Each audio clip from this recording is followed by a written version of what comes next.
Друзья, всем привет! Это Александр и Большая Камбоджа. И сегодня я приехал к моему другу Игорю Синусу. Это у нас второй дубль. Первый дубль у нас не получился. Сейчас сделаю второй. И вот я вас знакомлю с Игорем. Игорь, привет! Привет, я знакомлюсь с Бенелли. Бенелли супер мотоцикл. Я рад, что Сашка его купил, потому что реально это мотоцикл для дальних поездок, для Камбоджи в самый раз будет. Отлично. Спасибо, спасибо. Но я уже его обкатал. Сейчас в следующий раз хочу поехать куда-нибудь либо на север, либо в сторону Сиан-Рипа. Да, главное границу не пересекать. Ну, ничего. Слушай, а кстати, а если вот, а на нем можно вообще в Лаос переехать? Или там какие-то разрешения нужны? Сейчас не знаю, сейчас граница закрыта. А Ну, раньше можно было спокойно. Спокойно можно Спокойно переехать. можно было в Таиланд, в Лаос, во Вьетнам труднее, но можно было тоже проехать. Ну, там просто делаешь разрешение и едешь, да? Да, просто платил деньги, да и ехал. А, В Таиланд вообще спокойно можно было заезжать. кстати, отлично. А хорошая идея. Надо будет попробовать. Да? Хороший мотоцикл. Ну, поехали, давай, что дальше там? Так, что дальше? Ну, пойдем кофе попьем, и ты расскажешь о себе, мы тебе зададим вопросы, я и подписчики. Да? Да. Товарищи подписчики, ладно. Главное, чтобы вопросы не были каверзные. Это точно. Так, Игорь, ну расскажи, чем ты тут занимаешься? Кофе с тобой пью, чем я занимаюсь? Нет, сейчас мы пьем кофе. Большое спасибо. У Еще тебя... отметь мою кружку. Да, твоя кружка это вообще бамбуковая. Бамбуковая. Такой толстый большой бамбук, класс. Да. Вообще здоровый. Так вот, расскажи, чем ты занимаешься здесь? Как ты давно вообще уже в Камбодже? С 11-го года, я не знаю сколько, посчитать, 11 лет. 11, да. Нифига, 11 лет, товарищи, 11 лет, да. А как ты вообще сюда попал вообще? На самолете, ты не поверишь. Слушай, что тебя сюда вообще заманило? Ты просто приехал как турист? Я приехал сюда посмотреть, потому что Камбоджа была моя сотая страна, куда я приехал. Мне интересно было сравнить сотую страну с остальными 99. А в итоге получилось, что страна, видимо, зацепила. Слушай, сотая это очень круто. У тебя вообще колоссальный багаж. У меня только 47, а у тебя Ну, 100. извини. Я и старше тебя на сколько? А тебе сколько лет? Сейчас скажу, подожди. Опять же, По какому календарю посчитать? надо отнять. Мне вот, буквально на днях мне исполнилось, день рождения было исполнилось 65, товарищи. 65? 65. Обалдеть, слушай, ты вообще... Я только выгляжу по-другому. Слушай, Я ты выгляжу отлично... на свои 80 нормально. Слушай, ты отлично выглядишь, 65. Так, ты приехал в Камбоджу и... И через месяц порвал обратный билет. Остался здесь. Вот и все. И организовал мотошколу. Ой, сначала нет, мотошколу я потом организовал. И организовал туры по Камбодже, экстремальные на мотоциклах. Мой проект назывался «Кхмерские хроники». И поначалу, примерно до 2014 года, мой проект был очень популярный. Ко мне приезжали люди, то есть мы 2 недели дубасим по джунглям, по всей Камбодже на мотоциклах эндуро. Вот они стоят там. Это вот, кстати, Не пределе. Да. это сейчас не пределе, около дома. Да. Здесь на площадке стоят твои мотоциклы. Вот. И я, кстати, на этих мотоциклах возил людей по Камбодже. Ко мне приезжали люди со всего мира. Тур был у меня 2 недели. 2 недели мы в дороге, потом возвращаемся. Люди, язык на плечо. Я сделал это! Нормально, я счастлив, ты молодец, все. Человек улетает. 2 дня у меня отдых. Через 2 дня приезжает новая группа или новый человек, бывало по одному человеку даже. Самый большой тур у меня был 13 человек, но это было круто. Вот. И потом мы с ними катались по Камбодже, Сием-Рип, Кэп, Кампот, Сиануквиль, Пномпень. Самое главное, конечно, у нас были джунгли, потому что мотоциклы эндуро предназначены для бездорожья. И, в общем-то, получалось, что да, клево, люди были довольны, ну и самое главное, что я был доволен, потому что это давал определенный заработок. Вот. Ну а потом, когда получился кризис в 2014 году, случилось так, что туристы перестали ехать. Все ждали, что вот в 2015 году точно, в 2016 году ну наверняка, в 2017 ну обязательно, в 2018, 2019, 2020, 2021, 2022. В 22-м вообще нет, в 21-м, конечно, никто не приехал вообще, в 20-м тоже, конечно, потому что кто-то придумал ковид, а кто-то решил не ехать. Вот. Но в итоге получилось, что все остались в заднице, включая нас, тутошних живущих. Вот. Потому что каждый турист это, как бы, свежий человек, приехавший извне в Камбоджу. А когда человек приезжает извне, он везет извне свежие деньги.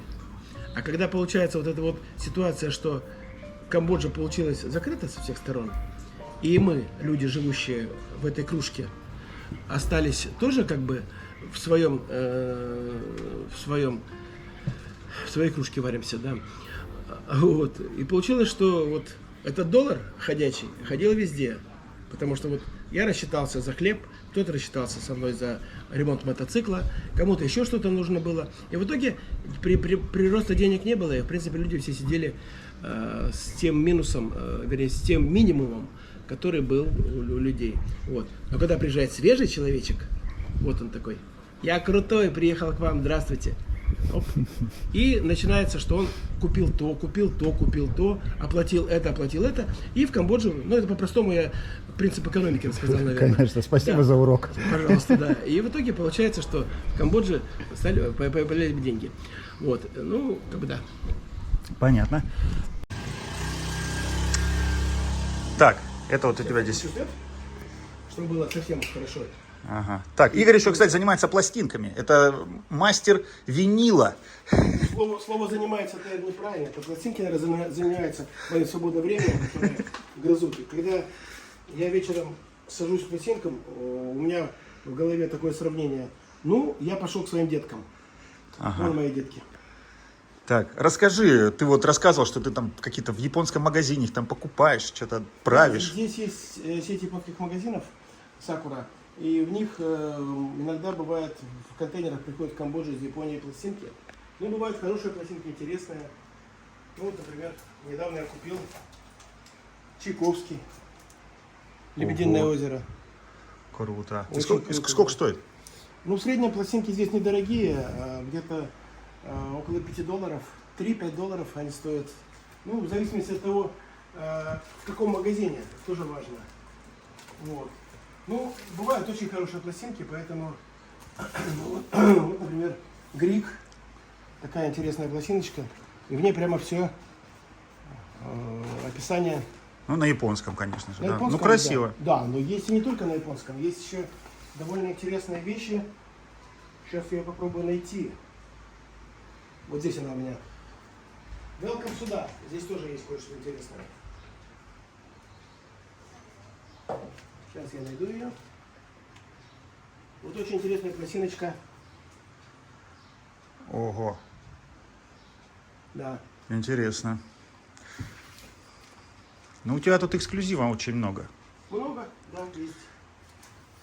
Вот интересная пластиночка. Я просто не Ну, знаю. давай попробуем. Давай. Давай. Это твой, ты купил себе недавно, ты рассказывал, какой-то проигрыватель такой крутой. Ну да, проигрыватель хороший, честно скажу. Чем, расскажи, у тебя школа... Да, мотошкола. Так. Мотошкола, в которой я учу людей ездить на мотоциклах, на мопедах, на мотоциклах, на машинах, на велосипедах. Даже у меня был случай, когда я учил мальчика ездить на велосипеде. Но в принципе это все одинаково, все, что на двух колесах, то и... Ну, слушай, большинство, в любом случае, если вдруг, ребята, кому-то понадобится школа... Хотела реклама. Да, Нет, ко мне. это, слушай, ну, это такая дружеская реклама, собственно говоря. Ребят, кому-то, если понадобится школа по изучению мотодела, вы обращайтесь к Игорю, ссылку я оставлю на его Facebook в описании от этом видео. Так. Я только буду рад вам. Так, а вот там вот у тебя еще стоит твой мотоцикл, который ты собрал сам лично, да? Ну вот этот вот, да, называется 11. Я его сделал из мотора, который нашел на помойке. Ну, в принципе, как бы, да, получился такой нормальный. 11 сентября прошлого года у него был день рождения. Он родился у меня. И на сегодняшний день я проехал на нем 22 171 километр. Видно, нет? Да, То есть за этот год я на нем накрутил по городу, вот на этом самодельном устройстве, с прикольным номером. Покажи номер. Понятно. Скидка 50%, короче, дисконтная карта. Каждый, посмотревший этот ролик, получает скидку 50% на все. На все это на что? Ты же на твои занятия в автошколе. Нет, на все. На все, что касается человека, который создал этот ролик. Тут включается волшебный проигрыватель. Он был сделан в 1974 году. Компания Denon. Он полностью автоматический. У него стоит очень интересный тонарм. Ну, это вообще космический корабль. Вот он здесь работает. Здесь стоит компенсатор скатывающей силы и даже есть демпфер. Демпфер, который отрабатывает неровности пластинки и вот такие неровности, и вот эти. Вот здесь внизу расположено 4 катушки, вот здесь внизу. И автоматическая система выдерживает движение иголки строго по той траектории, по которой должно быть.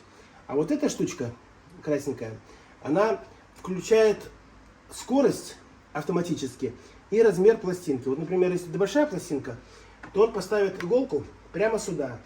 А если пластинка меньшего размера, миньон, то он поставит именно туда, еще и выберет скорость. Вот сейчас 33 стоит. Вот я нажимаю просто старт. Автоматика полная. 74-го года? Да, 74. У нас были тоже проигрыватели в то время. Знаменитый звук жареной картошки.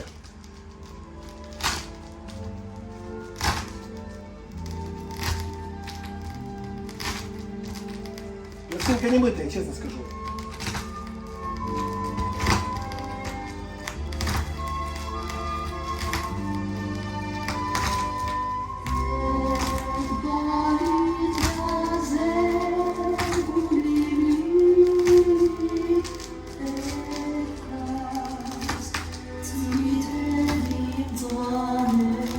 Так, а еще одно дело ты делаешь, продаешь здесь мед, да? Да. Кстати, у Игоря не раз покупал мед. У меня теща любит хороший, качественный. два.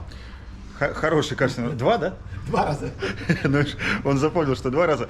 Так вот, я покупал 2 раза у Игоря мед. Кстати, мед очень качественный. Если вдруг вам нужно, то Игорь вам мед этот доставит. Доставлю. В Пномпене. По Камбодже. И по всей Камбодже. По всей Камбодже, да. Ну, есть люди, которые берут мед здесь и везут в Россию даже. Много раз так было. Но это особо одаренные туристы. Ну, не, мед тут вкусный, конечно. Да. Вот этот дикий мед нормально из дикие пчелы, которые. Да, а сейчас появился очень интересная продукция еще соты. Соты, которые. Я раньше думал, что соты просто берется сотина, да, режется ножом, там грамм по 200, например, и кладется в банку и продается. Вот вам соты. Да. А оказалось, для меня было небольшим удивлением, потрясением, наверное, когда я увидел, как делается мед здесь. Я сейчас вам покажу. Так, есть у нас где-нибудь так. Сейчас. Берется банка, простая банка. Ставится в определенном месте, где живут пчелы. И приподнимается вот так вот. Ага. Пчелы видят этот домик. Залетают туда и начинают делать сначала соты, а потом в эти соты приносят мед.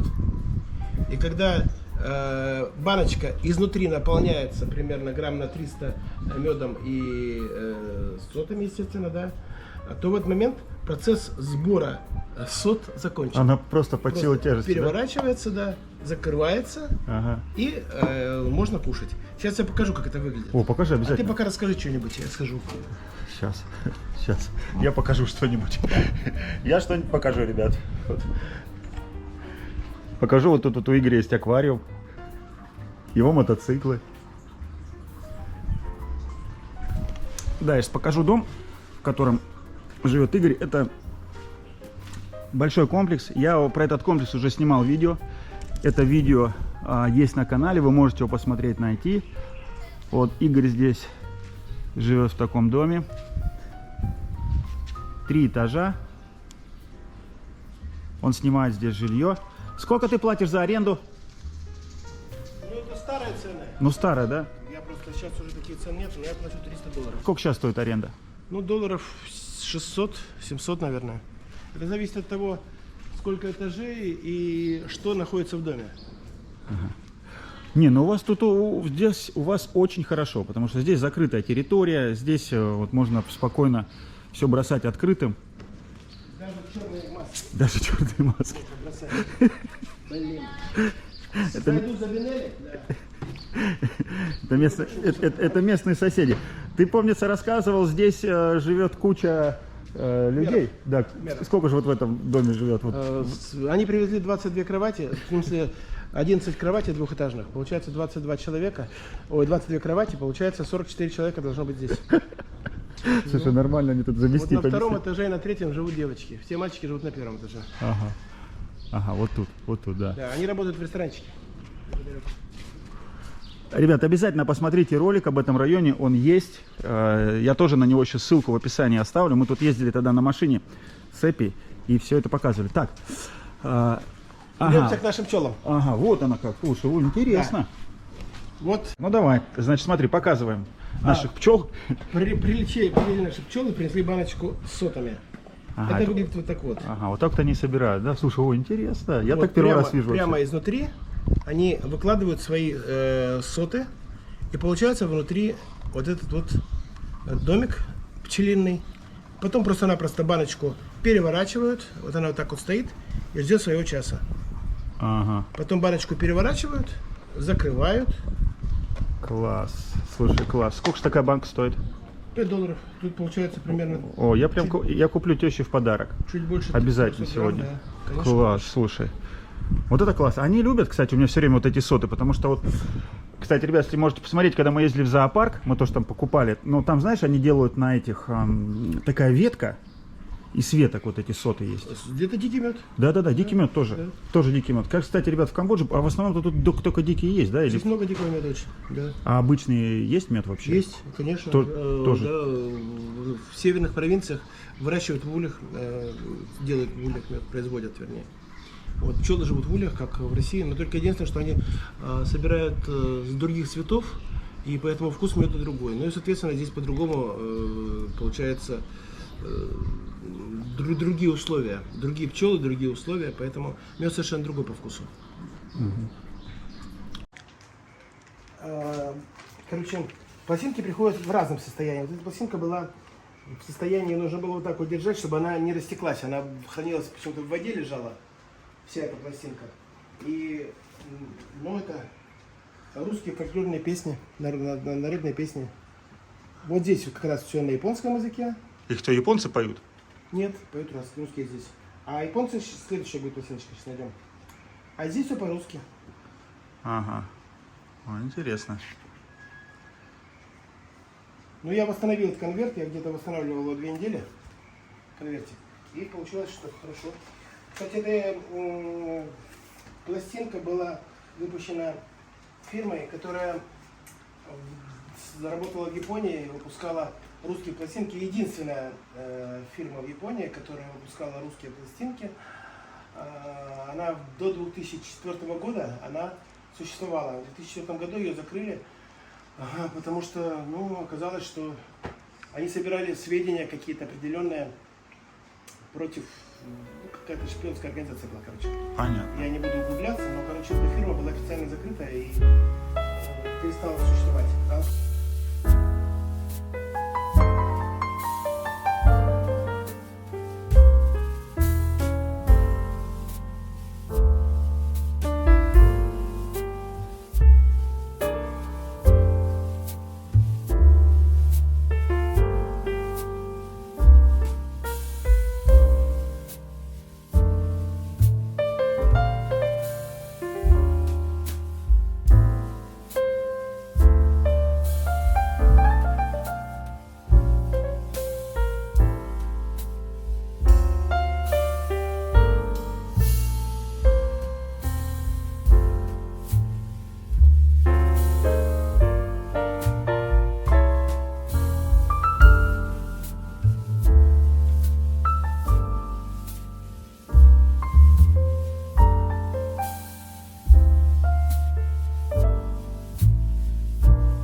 Угадайте, что за песня?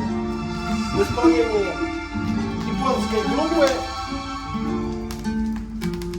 японской группы. Боюсь соврать. Японская группа. Ложь по весу, ложь по качеству. Так, я вот выберу себе из баночки мед. Да я думаю, что я любой возьму, да и все. С сотами. Вот тут у Игоря стоят баночки с сотами. Я выберу вот эту вот с восьмерочку.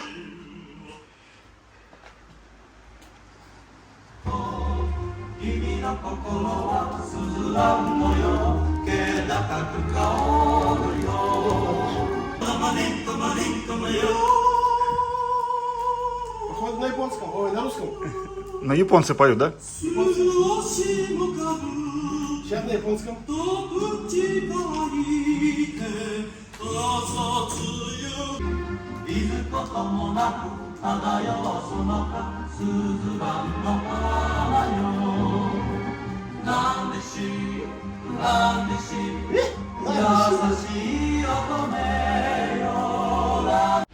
Так, а это ты еще сделал один мотоцикл, да? Ну это да, мотоцикл называется Bluetooth, я его назвал. Bluetooth? Почему Bluetooth? Потому что раньше название у него было Сирота Казанская. Сейчас он Bluetooth, потому что я его сделал, ну, установил, он был вообще в страшном виде, его привезли куском металла. Вот. Я его купил, кусок металла, и потихонечку восстановил. Сиденье, мотор, перекрасил, бак был весь дырявый понизу. Так это что за марка-то вообще? Это Honda Win. А, это Honda Win. Да, Сколько там? из Вьетнама. 110 кубов. 110. Да. То есть Слушай, он прикольный он такой. Слушай, очень прикольный прям мотик очень такой. легкий, очень надежный и даже работает. Но явно надежнее Бинелли, да? Не, Бенери лучше. Бенери больше. Чем больше мотоцикл, тем больше в нем деталей. Чем больше деталей, тем больше возможности поломаться. Согласен. Слушай. Ты вот так Бенели свой заведешь, как я заведу, вот скажи. А, ну-ка давай. Давай. Я точно нет.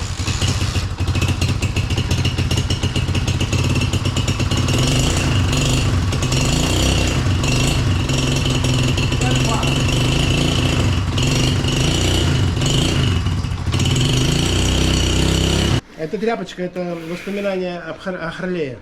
Харли Дэвидсон, ты знаешь, обязательно тряпочка должна быть. Чтобы масло, которое капает с мотора, не капало на пол. Потом эту тряпочку выжимают, снова заливают в Харлей. Ну, Харли это специфические моты. Да, очень. Типа как Бенелли. Слушай, расскажи вот про вот этого Будду. Будда. Ты в прошлый раз не рассказывал? Да. Будда это нам достался как подарком в этот дом.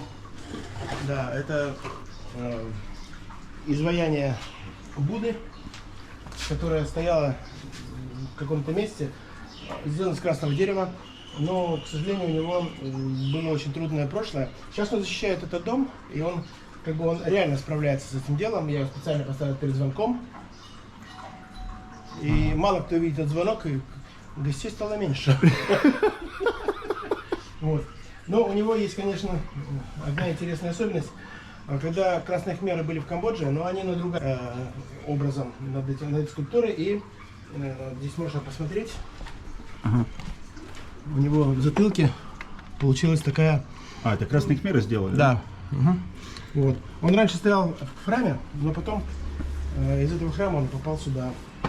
Я готовлю интервью большое, оно у меня уже записано, про очевидцев событий красных хмеров. Вот на русском языке, кстати, все эти ребята, они все это видели, сами хмеры будут рассказывать. Если ты близко покажешь, видно, что он был раньше золоченый. Видно там по краям, посмотри. Вот здесь вот. То есть он весь стоял золотой такой, из красного дерева. Ну, так вообще он очень тяжелый. Очень красивый. Я его еле поднял, когда Очень красивый. внес в дом. Ну, вот он стоит на лотосе.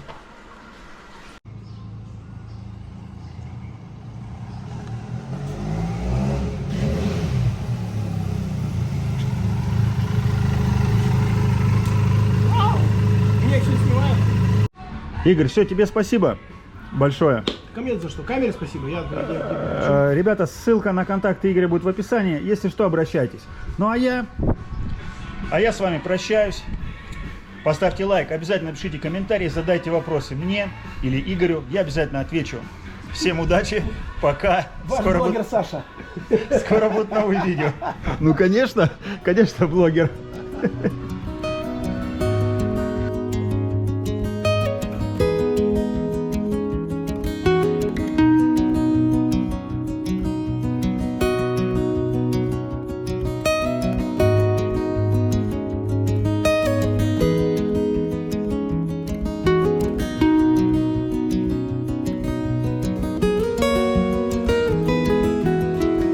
Да, и посмотрите, какая здесь красивая территория у них.